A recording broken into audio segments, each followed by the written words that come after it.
Meanwhile, it was a tough week for the current occupant of the White House. You had blistering criticism over the president's Syria policy and his decision essentially to leave the Kurds out in the cold. There was controversy over the decision to hold next year's G7 summit at the president's golf resort in Miami, Florida. And finally, damage control over these comments from Mick Mulvaney that seemed to confess that there was a quid pro quo with Ukraine.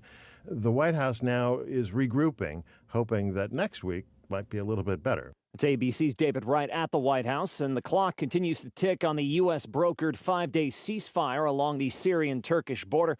But there's an issue. Kurdish forces refusing to leave a stretch of the border where they're from, and ABC's James Longman is in the region with more.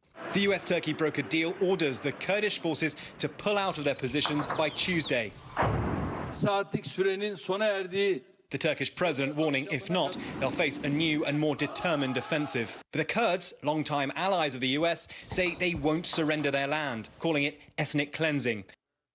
Homes in southwest Florida have been damaged by a second suspected tornado created by Nestor, which is no longer a tropical storm, but it is bringing heavy wind and rain as it approaches the Florida Panhandle. You're listening to ABC News. Here's what's happening. A Mahoney County grand jury indicted a man charged with a shooting last month while his girlfriend is charged with helping him evade police. 23-year-old Desmond Cochran was indicted on a charge of felonious assault for a September 9th shooting at West Laclede Avenue and Hillman Street. That shooting left the man with a leg injury. Youngstown police believe a medical condition caused a driver to veer off the road last night and hit Smith Hall on the campus of Youngstown State University. Nobody was inside the building at the time. The driver was taken to the hospital. A two-car crash in Liberty Township interrupted traffic for a bit yesterday afternoon. It happened on Youngstown Hubbard Road. One vehicle flipped onto its roof. There was one person in each car. Both were taken to the hospital. Investigators say distracted driving is a factor in the crash. Police in Mercer County are investigating after an infant passed away. The Mercer County coroner says paramedics went to a call about an unresponsive infant. They tried to revive the baby, but were unsuccessful. One person had to be airlifted to the hospital and another taken after a two-car crash in Warren Township last night. It happened near 10 p.m. in the area of Main Avenue Southwest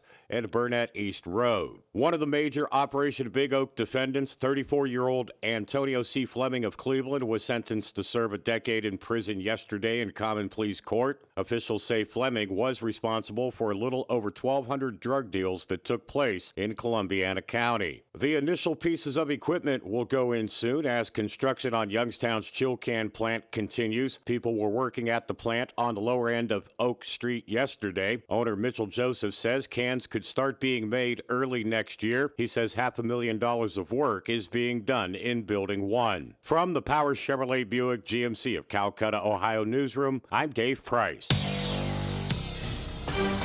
Don't be left out in the cold this winter. Call Mazza Heating in Girard, your factory authorized Bryant dealer. Sunny this afternoon with a high near 64, partly cloudy tonight, low around 45. Sunny again tomorrow, Sunday high near 70. You want that new or used vehicle, but your credit score isn't exactly what you need? You work hard, you've always paid your bills. Who can you turn to? Hi, this is Tino Merlo from Toyota of Warren. Stop in and see me or my staff. Toyota of Warren's here to help, and we can get you financed. Tired for no reason? Muscle weakness or high blood pressure? The cause can be as simple as a vitamin D deficiency. People in Northeast Ohio and Western PA don't make enough vitamin D, and it affects their health. Listen this Sunday morning at 7 a.m. for more information. That's Sunday at 7 a.m. Are you ready for winter driving? Be ready for whatever winter throws your way with new tires from Flynn's Tire and Auto Service. Flynn's has the largest inventory of tires in stock today, and for a limited time, save $40 instantly on any set of 4 all-season tires, or save $60 instantly on any set of 4 winter tires. Save even more with manufacturer rebates of up to $150 back. Beat the winter rush and save now. Stop by or shop online at flynnstire.com. And tell them Finney sent you. The Youngstown Symphony Orchestra and Easy Street Productions proudly present South Pacific in concert. Don't miss one of the most glorious and acclaimed musicals of all time. November 2nd and 3rd at the Dior. Call 744-0264 or visit youngstownsymphony.com.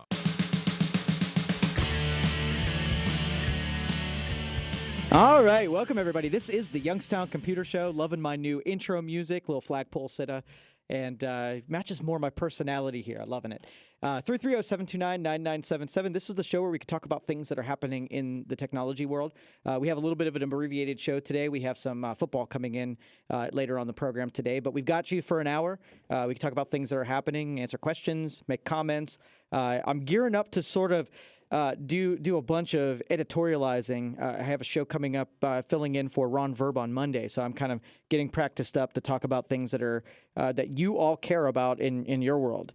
And so the most hopeful things that we can, or helpful things that we can do from the technical standpoint is allow you to sort of take the information and proceed with more confidence or hope or just something that is more enabling, making society better as a whole. And the role that we fill in this space for the last 10 years or so is, we take a demographic that would rather swear it off than give it a chance. And, we kind of give you a reason to come in and feel out the water and do it in a safe way and see if you like it. All of us sort of like tinkering. I mean, that's the cool thing about the work ethic here in Youngstown is we are doers. We are like, get our hands dirty and work it out. And I love the engineers of past. I have so much respect for people who are mechanically inclined and weren't afraid to jump in and do stuff. And so you can take that and parlay that into the digital deal if you kind of know that it has the same kind of utility. If you think about it, it's more in the abstract, but it still has the same utility where you can make people get more things done. So I watched an engineering project, and I'm telling you, the engineers of before did not care more about aesthetics than the utility of the things that they were working. So if you needed to put a fasten, put a handle on something, you just put a piece of steel on the other side, and you bolted that thing in with you didn't worry about the math behind the smallest bolt necessary. You put a bridge bolt on there to make that handle secure. And I love that kind of thinking and that kind of capability.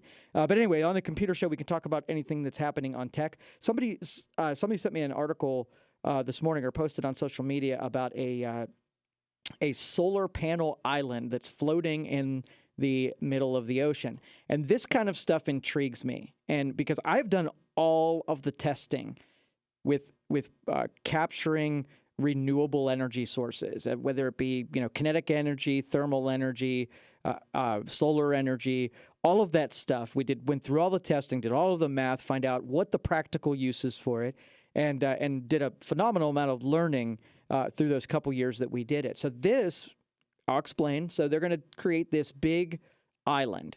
And from the picture, looks like maybe half a football field by a half a football field square or circle, floating in the middle of the ocean.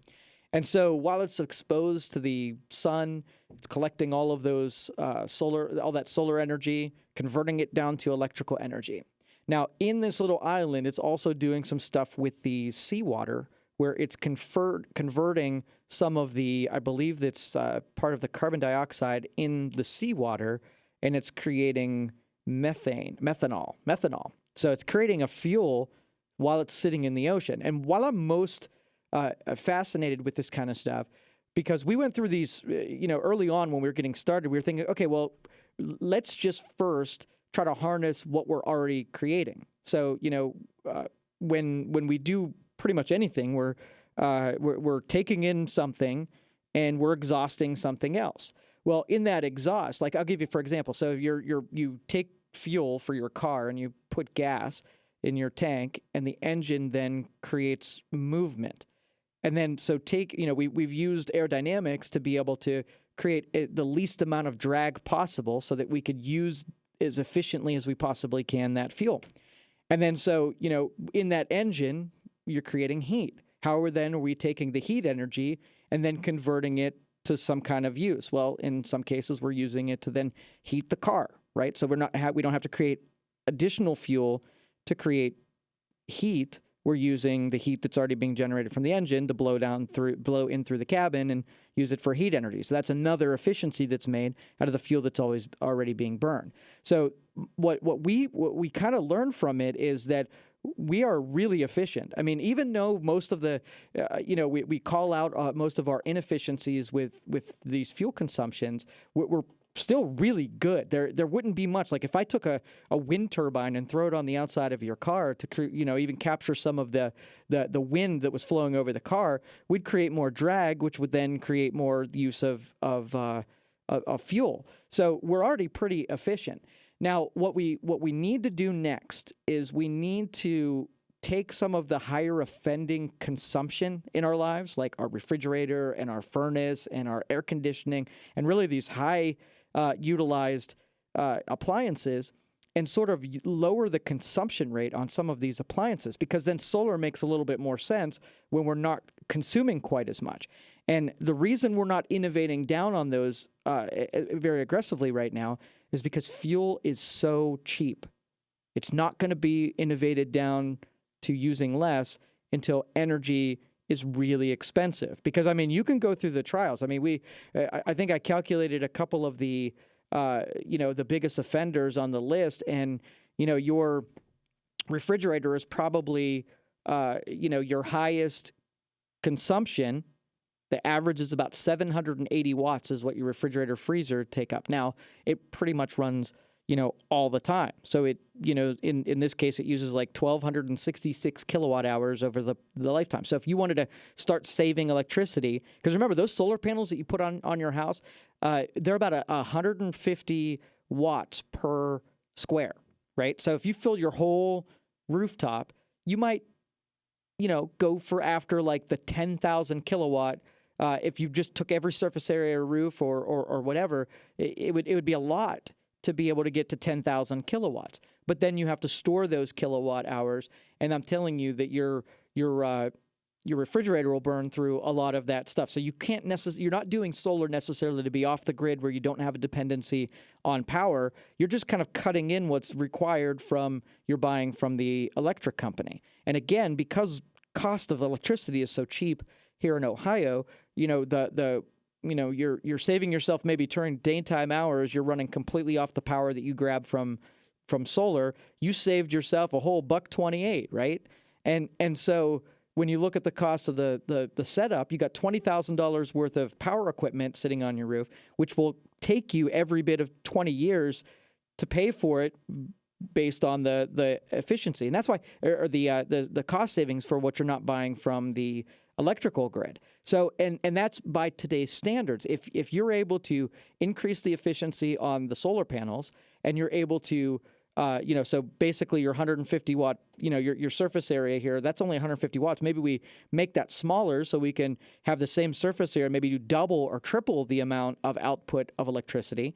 And then so we're capturing more from the sun's energy that's radiating down. At the same time, we're using less, we're consuming less. Our light bulbs went from 60 watt was our average down to 13 watt. That's our average. So it can be done where we can continue to reduce those consumptions.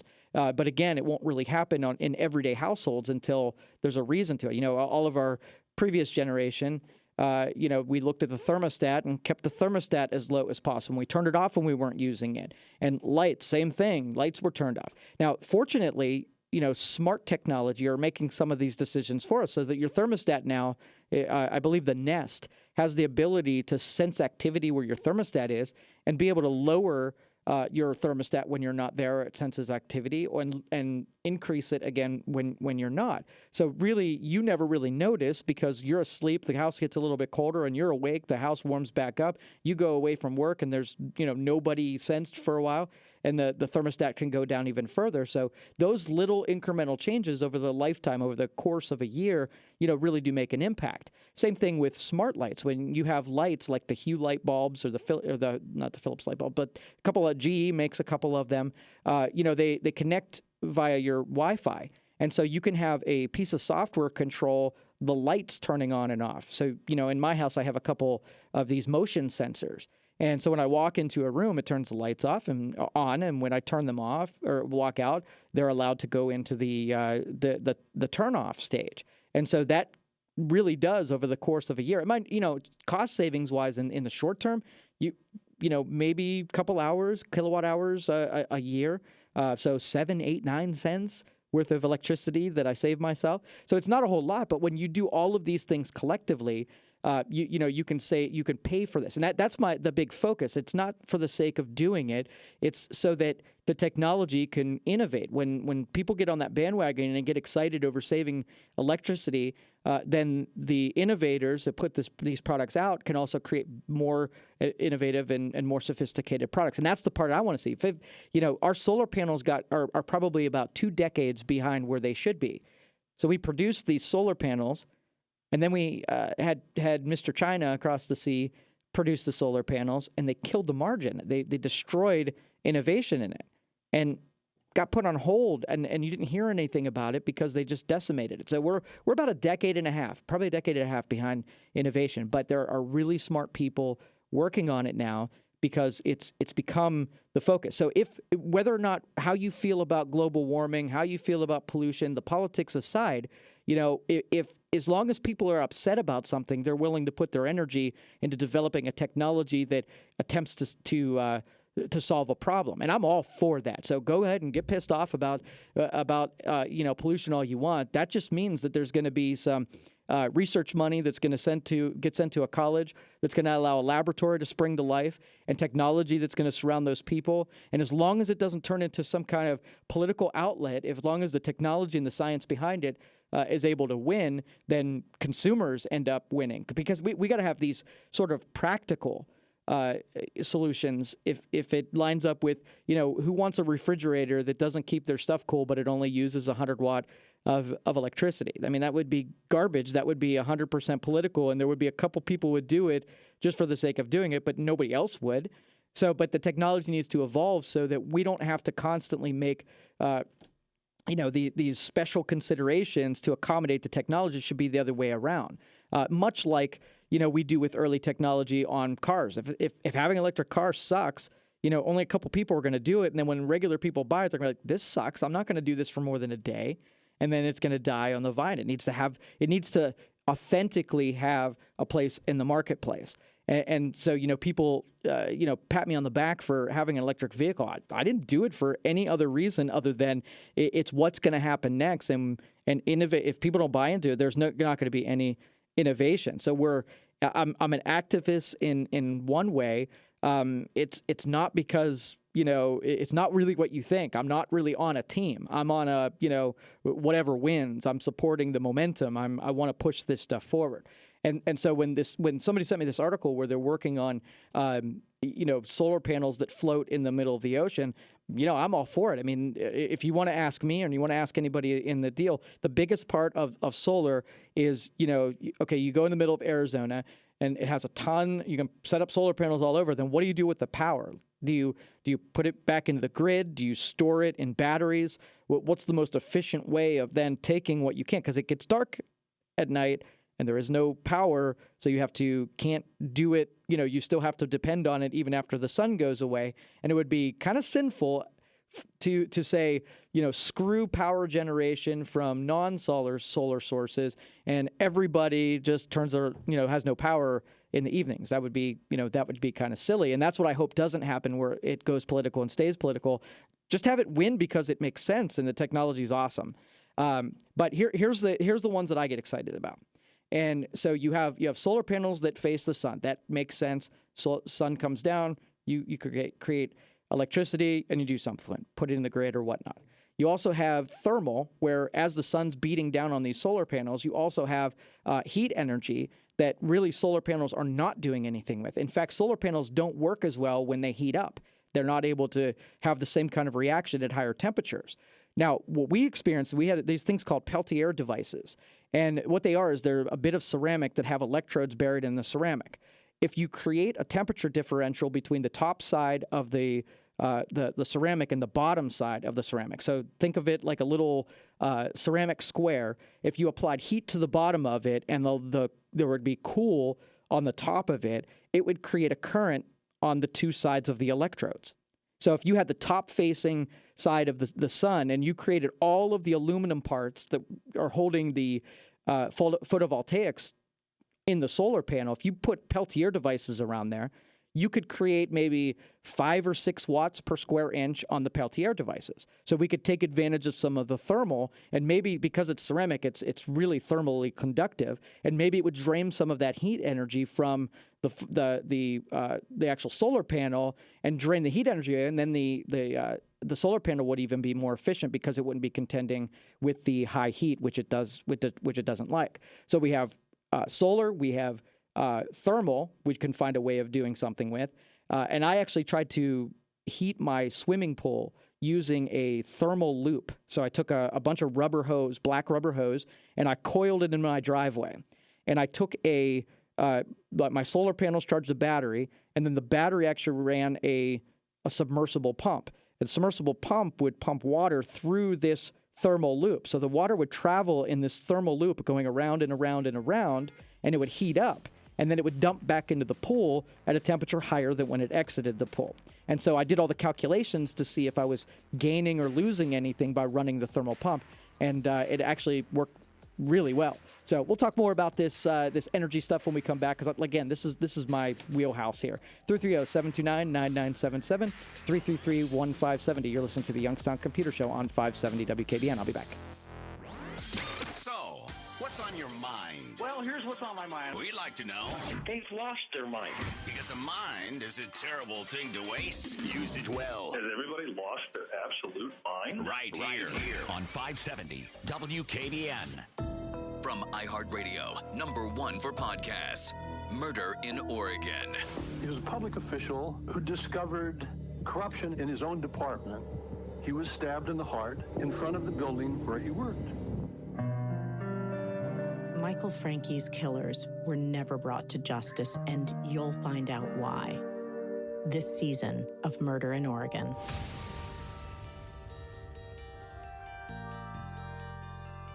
Attention outdoor enthusiasts. Gander Outdoors is having a massive inventory reduction and every item must be sold now. Save up to 70% off the entire store. Everything must go. Hunting, fishing, camping, apparel, and more. It's all up to 70% off. Gander Outdoors' massive inventory reduction won't last long, and when these savings are gone, they're gone. Save up to 70% off everything at Gander Outdoors off Niles Cortland Road in Warren today. Exclusions apply. See store for details. Offers expire 10/20/19. Why do I get my flu shot at Giant Eagle Pharmacy every year? Because up to 1 in 5 people will suffer with the flu this season. And staying healthy is very important. Because I'm not just a wife or a mom. I'm also a Giant Eagle pharmacist that cares for you and our community. Count on your neighborhood Giant Eagle pharmacist for your flu shot this season and earn $5 in free groceries. Giant Eagle Pharmacy, your trusted pharmacy for over 30 years. Certain restrictions apply. See pharmacy for details. You want that new or used vehicle, but your credit score isn't exactly what you need? You work hard, you've always paid your bills. Who can you turn to? Hi, this is Tino Merlo from Toyota of Warren. Stop in and see me or my staff. Toyota of Warren's here to help, and we can get you financed. Burnett Pool's financing event is happening right now. Take advantage of 0% APR for 60 months on all new hot tubs and above-ground swimming pools. Now's the time to own a hot spring spa, the world's #1 selling hot tub brand, or the perfect time to choose your new swimming pool. Visit Burnett Pool's locations in Cortland, Canfield, and Newcastle, or online at burnettpools.com. With low monthly payments on approved credit, it's easy to step into a new hot tub or above-ground pool. Burnett Pools, we've got it all.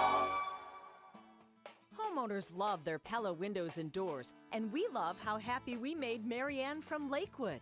The doors are beautiful. They move with the touch of a finger. I'm very, very happy with them. I think they're beautiful. Can we install some happiness for you? Right now, get 50% off installation or 0% financing for 72 months. 877-98-PELLA. PellaYoungstown.com. Thanksgiving is coming up. And now is the perfect time to prepare your home for holiday guests with brand new blinds, shades, or plantation shutters from Blinds.com. It's easy with Blinds.com, and delivery is guaranteed by Thanksgiving, or your order is free. Go to Blinds.com now through October 24th for their Buy More, Save More sale and save up to 35%. Plus, get an extra $20 off with promo code LIGHT. Rules and restrictions may apply. All right, welcome back, everybody. This is the Youngstown Computer Show. I'm talking a little bit about some solar and alternative energies, getting a better understanding of what's really going out in the marketplace, make this an apolitical issue so we can just talk about it from the science standpoint. And so I talked a little bit about having solar panels and surrounding those solar panels using Peltier devices, which are intended to create electricity from thermal output. And then the other one is going to be kinetic energy. And the reason this fits in with the article that I was reading, so you got solar panels that are floating in the middle of the ocean. They've got sky-facing panels, so you got lots of solar raining down on them. You've got lots of energy in the way of thermal. And then you have the movement of the ocean. So if you can somehow get these solar panels to be hinged, where they do rock around a little bit and move around a little bit, you can take the movement between those, try to get as much movement as you possibly can, and get the hinges to create 1 watt here and 1 watt there of thermal. They make these docks that extend from the beach side all the way out in the ocean, and you watch these things roll in with the waves.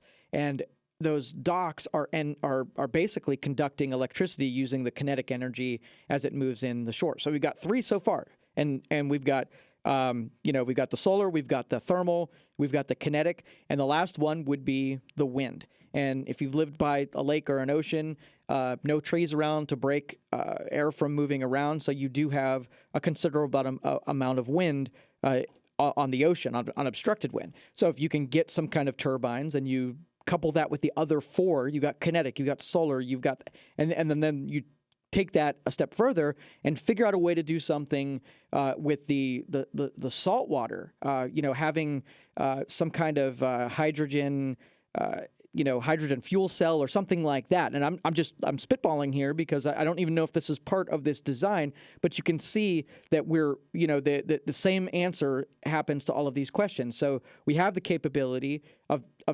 grabbing this electricity in the moment, and now you got this thing sitting in the ocean. What do? Do you run cables, tethering cables that go to land, and then you dump that electricity that's traveling over those cables into the grid? And then when you start adding up all the zeros and what all this technology costs, then you take the output of what it is, there are just much, much, much easier and cheaper ways to generate the same amount of electricity. So you can see this is in the realm of where science needs to be, because science can just dig through things until we understand and making it as good as it can get. It doesn't necessarily have to make financial sense, and it might be in the end that it's just too expensive of a product to translate to everyday use.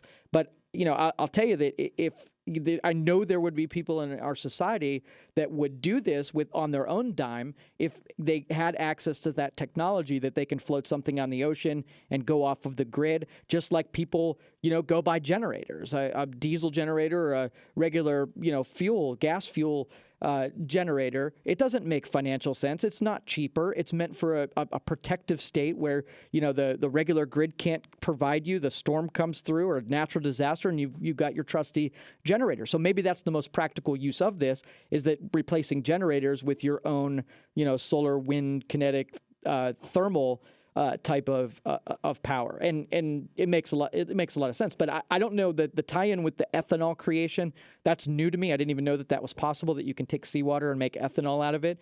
So we'll have to see how that comes along, and if that's the case, then the fuel that was created did not take refinery time, right? It didn't take the power that came into a refinery to make that ethanol. It would be cleaner version of ethanol, because not only the ethanol that could be used in cars, the creation of the ethanol doesn't have that carbon footprint or whatever you want to call it in the creation of the fuel. Because that's when people start taking it back, they're saying, well, hey, you got a Tesla charging station that's being powered by a diesel generator sitting over there. How does that make sense? And you're kind of right. And it's only because at this point where the network has to be built first before it goes solar. Like you build a charging station for Teslas that 4 Teslas are using. So it's not generating enough activity to put a solar array out in front to power the thing. But that's what will happen when there's enough electric vehicles to justify the expense. All of these charging stations will be pretty much all battery and solar panel driven, not diesel and regular electricity tie-ins. All right, we'll take a break. 330-729-9977. You're listening to the Youngstown Computer Show on 570 WKBN. I'll be back.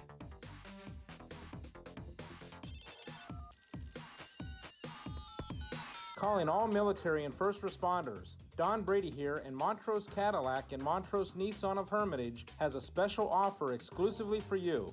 Double discounts plus an additional $500 hero discount exclusively for you, and you'll receive 10% off all parts and service. Stop by Montrose Cadillac or Montrose Nissan of Hermitage today for more information on this great deal here at Montrose Cadillac and Montrose Nissan of Hermitage, Pennsylvania. You've got a friend at Montrose. Here's some of the stories we're following today. A Mahoney County grand jury indicted a man charged with a shooting last month while his girlfriend is charged with helping him evade police. Youngstown police believe a medical condition caused a driver to veer off the road last night and hit Smith Hall on the campus of Youngstown State. A two-car crash in Liberty Township interrupted traffic on Youngstown Hubbard Road. One of the vehicles flipped onto its roof. Police in Mercer County are investigating after an infant passed away. Paramedics went to a call about an unresponsive child.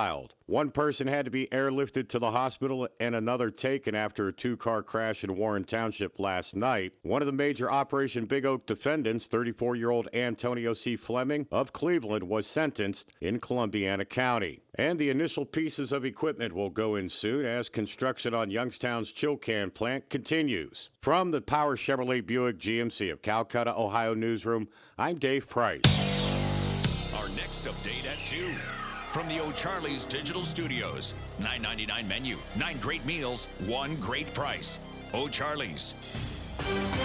Need a furnace checkup? Call Mazza Heating and Cooling in Girard, your factory authorized Bryant dealer. Sunny this afternoon with a high near 64, partly cloudy tonight, low around 45. Sunny again tomorrow, Sunday high near 70.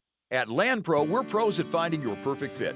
Right now, you can get a John Deere 1023E subcompact utility tractor with AutoConnect drive-over mower deck and 120R loader for less than your cell phone bill. Land Pro equipment has the attachments you need for every season at a price you can afford. Stop by your nearest Land Pro equipment location or request a quote at landproequipment.com. John Deere and Land Pro equipment.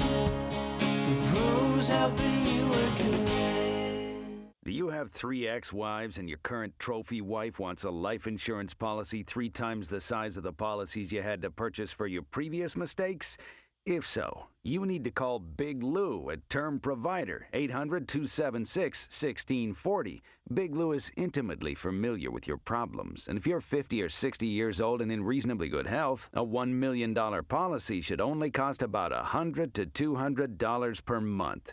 Big Lou may have a solution for your previous policies as well. You may even save enough money to lighten the load on your new $1 million policy. Remember, call Big Lou. He's like you, except he's only on number 2. Call Term Provider at 800-276-1640. That's 800-276-1640 for $1 million in term life insurance that you can live with. Call Big Lou at 800-276-1640. 800-276-1640. Hey, it's Ron Verb for Nature Stone. Nature Stone is the only solution that will stand up to moisture, dampness, even flooding. The only solution when it comes to your basement. So if your basement is damp, dirty, not somewhere you want to spend time, turn it around with Nature Stone. Get Nature Stone installed in your home by the end of October. Get up to half off. Schedule your free in-home estimate online today at naturestone.com. Russ and Mike gave me a special deal for our listeners. If you buy today and get it installed in the month of October, you'll receive an additional $250 off. Book that free estimate now at naturestone.com. I'm Nick Soboleski, a Select Quote agent with a true story that could save you hundreds of dollars a year. A woman named Linda just called. Her husband, Ray, has a $300,000 group life insurance policy, but is changing jobs and can't take it with him. Well, I shopped the many highly rated term life insurance companies we represent, like Prudential and Mutual of Omaha, and found Ray, who is 41 and takes medication to control his cholesterol, a 10-year, $500,000 policy for under $27 a month. That's almost twice the coverage for less than half of what he had paid. If SelectQuote hasn't shopped for your life insurance, you're probably paying too much. For your free quote, call 800-589-5599. That's 800-589-5599. 800-589-5599. Or go to SelectQuote.com. Since 1985, we shop, you save. Get full details on the example policy at SelectQuote.com/commercials. Or price could vary depending on your health, issuing company, and other factors. Not available in all states. All right, welcome back, everybody. This is the Youngstown Computer Show. I'm Joe Danier, owner of Youngstown Computer, and this is your Saturday show where we get to talk about things that are happening in tech, dedicating a bunch of time today talking about things in sciences and physics and solar and all that kind of stuff. Do want to talk about this, too. A couple months ago, we were talking about one of Elon Musk's pet projects of putting satellites into low Earth orbit, and these satellites were going to extend internet to really remote locations on the planet. So they were basically going to be, thousands of these little satellites that were going to be, pretty much blanketing that orbit. And no matter where you were, if you're in the middle of the ocean, if you're overseas, this network of these orbiting satellites would have you covered as far as internet goes, which is really, right now we go from the ground up where we erect all of these towers and we use satellites to bounce off of. This would be the other way around, where the actual broadcast would be coming from the satellite groups that were hovering overhead. What's happening, the complication where when we started to consider the amount of stuff that we're putting in low Earth orbit is we're kind of boxing ourselves in and making space a really dangerous place, to occupy. So they have these sort of government agencies that's keeping track of the amount of stuff that is going around, the orbit of Earth. So you got to look at this stuff as not just this stuff that's hanging out there static in the sky. This stuff is moving like tens of thousands of miles per hour, scooting across, skipping off of the atmosphere of the Earth and staying relatively the same distance away from the Earth, but it's moving. And you have all of this junk that's out in that orbit that's moving in different direction, different orbits. And so if you've watched, I think it was the Sandra Bullock space movie, they were super concerned about this debris that comes very close. It comes very close to where they were at, either the shuttle or space station or a spacewalk or something like that. That stuff becomes like bullets that can destroy things and kill people and really cause havoc. Now, there's hundreds of thousands of these things, this debris field in the atmosphere or above the atmosphere that's up there. So you add the complication of more satellites, and you're going to see that we might be boxing ourselves in where space travel and leaving this Earth is a really dangerous thing.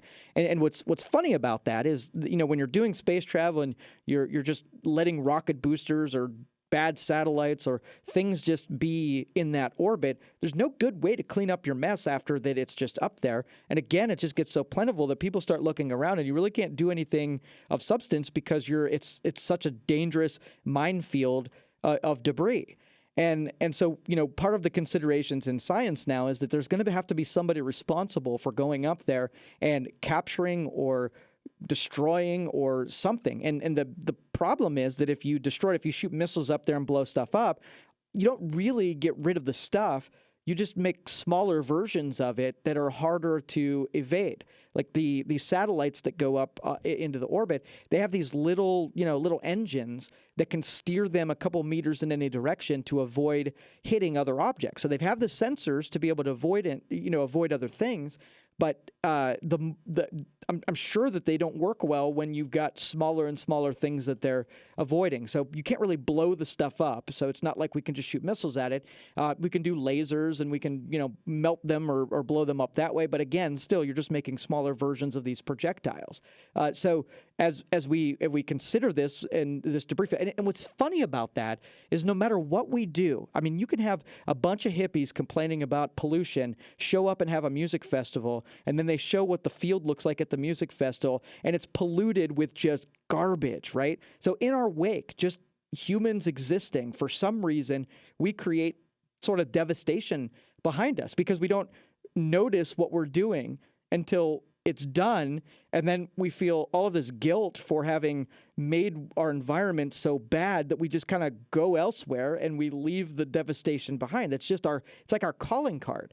But no amount of shame or guilt is going to allow you, because the people that show up at the concert or us doing the space program, we didn't do it on purpose. Make all this pollution happen up there. We didn't leave all this wreckage in there. It was just part of the process where it wasn't a consideration until you look around and say, hey, we can't do anything up here now because how dirty it's become. Let's do something else, right? But now it gets to a problem that's so big that, people like us are like, I can't do anything about it. I can't go up there and clean up a bunch of booster rockets that didn't make its way down, or a broken satellite that's just they've lost communication with and just floating up there.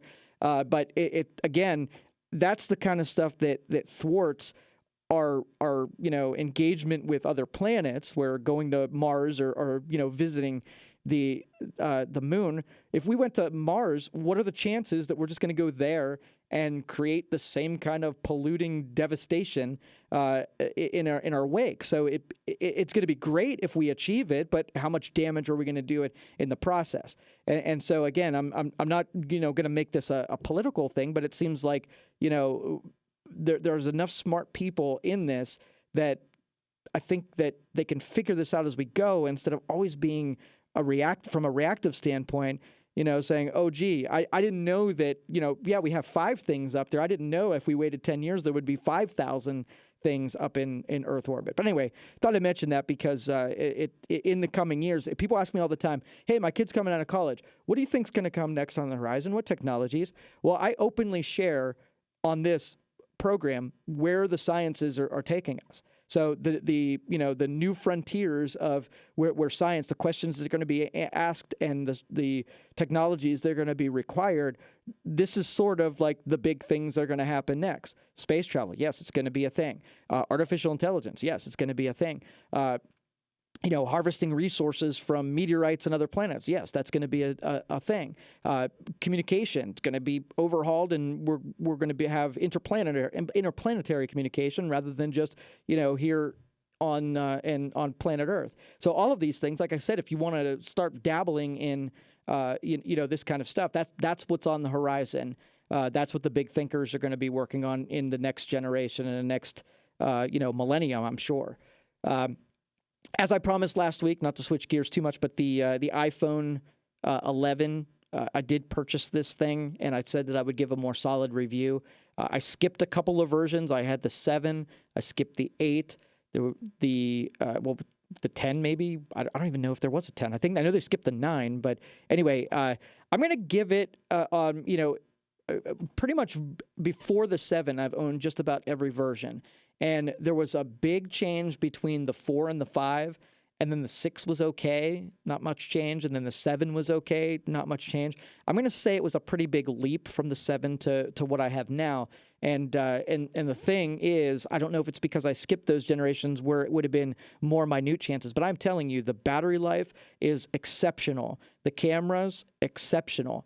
I went from having a home button to having no home button, so it's a little bit rougher when you don't know what to do, like to close out an app. So it's retraining my brain on interacting with the phone. I don't think you realize how much muscle memory comes with operating your phone, the placement of your icons and the swiping across the screen, and just knowing how your phone works. It's almost like you grab someone else's phone and you're not as useful with it as you are with your own, because you spend so much time with it and get to know it so well. Probably the best feature on this sucker, and those of you who have had the Microsoft Surface have been enjoying this for a while, but being able to have the front-facing camera recognize your facial features and unlock it for you. So the first revision had the home button, which you can use your thumbprint to do that. And it was okay. It was better than typing in a code every time you wanted to open it. But I'm telling you, if like my car gets unlocked with my phone. So if I could just take my phone out and peek it at my face, it unlocks and my car unlocks. That's a lot more, when I'm carrying stuff, that's a lot more useful than, having to get the thumbprint out just right and opening it that way. Subtleties, but I'm telling you, it's been the most noticeable change between the two. Easily thwarted with a pair of sunglasses, right, or a hat.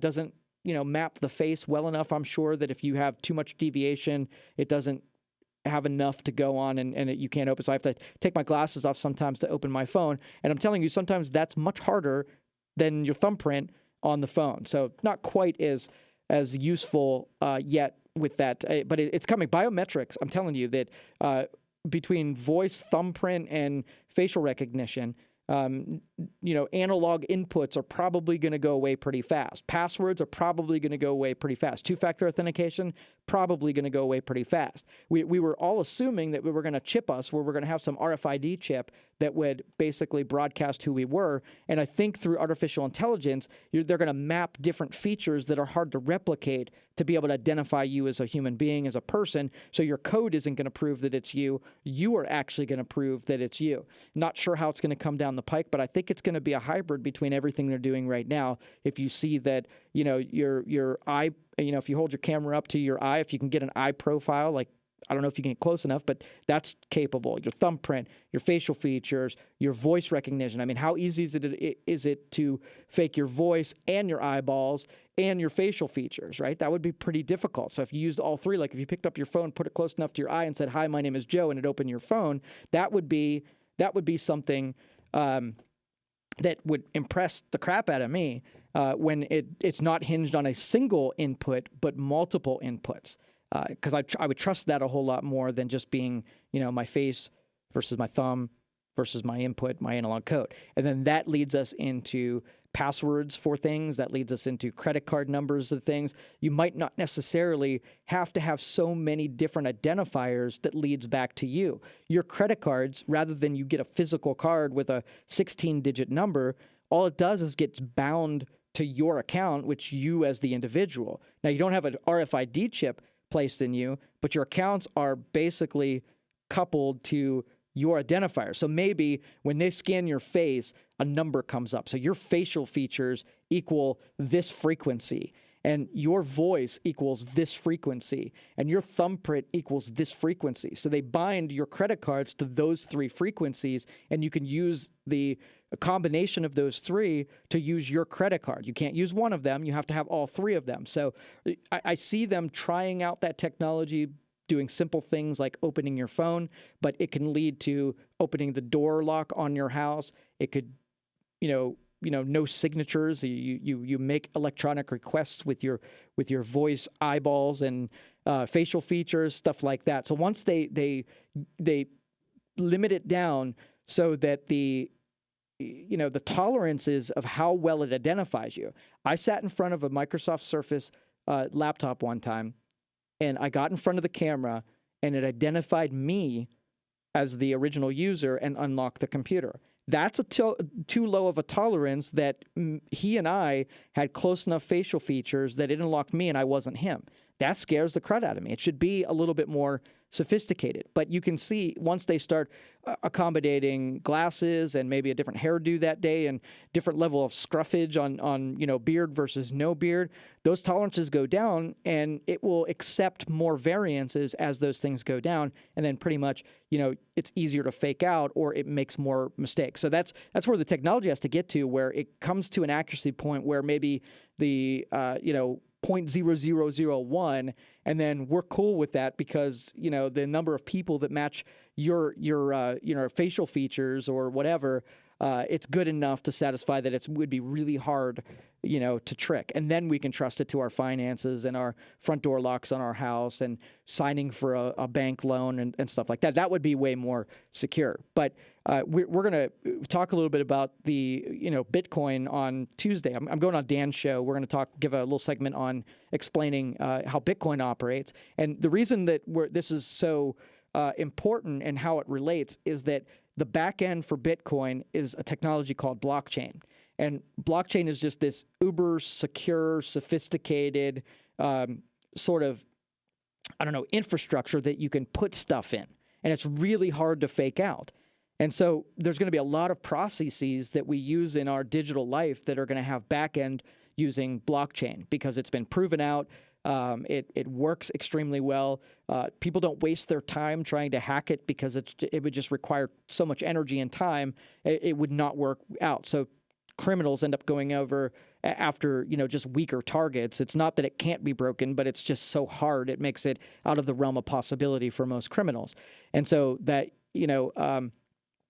and how that relates is that stuff all is going to culminate. Without Bitcoin being successful, blockchain wouldn't have had as long a time in the marketplace, and then you had computer scientists figuring out how to utilize the technology in non-currency, non-financial ways. Just because the whole thing's supported by value now, but it could be used for so much more than just the value of a currency exchange. And that's I foresee in the future Bitcoin being a lot like sort of like a semi-truck, where there's a lot of like expense in a semi-truck. You have the cost of the physical materials and building it, and the insurances and the driver costs, right? But because you do that, you have the cargo space has a value on it that somebody would fill up and fill, right? And then so you make one technology more solid by lending its appeal to another technology. So you have the financial thing, which is the gas in the semi-truck,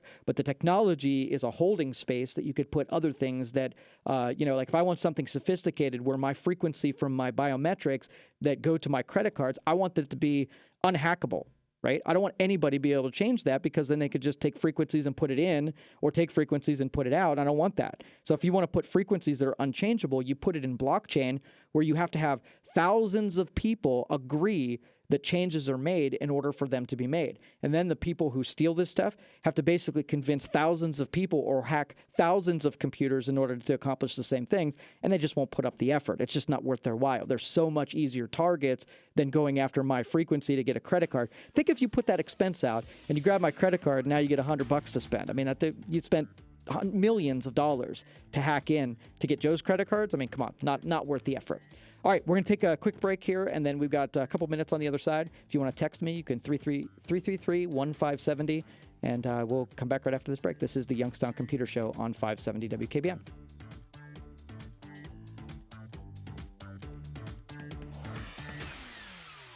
Hey there, Dan Rivers. We have a show every morning at 8:07. We're on till noon. We hope you can join us. But if you do happen to miss it, remember, you can hear the program on the podcast. Just search Dan Rivers, 570 WKBN. Soon, there will be just one.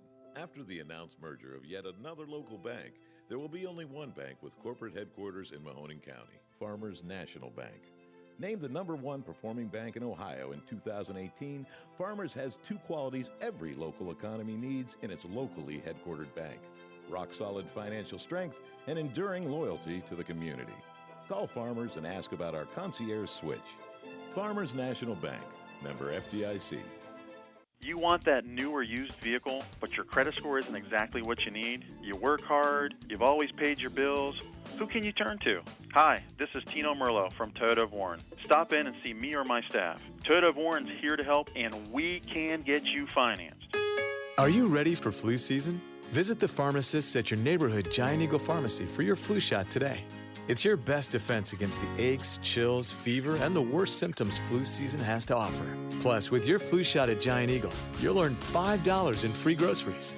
So get ready to keep yourself and your family healthy this flu season and earn free groceries with the flu shot at Giant Eagle Pharmacy, your trusted pharmacy for over 30 years. Certain restrictions apply. See pharmacy for details. Quiet, comfort, and affordability. The most important things when choosing a place to live. Westchester Square Apartments offers something to fit every need and budget. 2-bedroom, 1-bedroom, and studio apartments. They rent apartments, but they sell convenience. You can find luxury living at Westchester Executive Apartments, 1,200 square feet of upscale living with carports, or independent senior living at Westchester Commons, strategically located in the center of Austintown, right next to Route 11. For the perfect apartment, call 330-799-5758. Come and be a good neighbor in a community of good neighbors. Westchester Square Apartments, Austintown. Folks who suffer from arthritis, back pain, knee pain, bursitis, or fibromyalgia, learn about targeted pain relief in just 15 minutes. Listen to Discoveries in Health this Sunday morning at 8:30, right here on News Radio 570 WKBN. What's really going on in this country? If you want a daily deep dive for everything about politics, national security, and culture,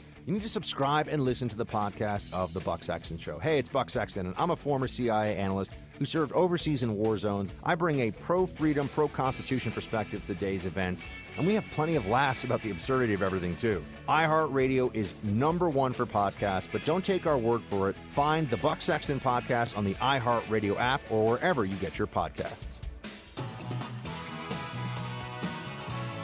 All right, welcome back, everybody. This is the Youngstown Computer Show.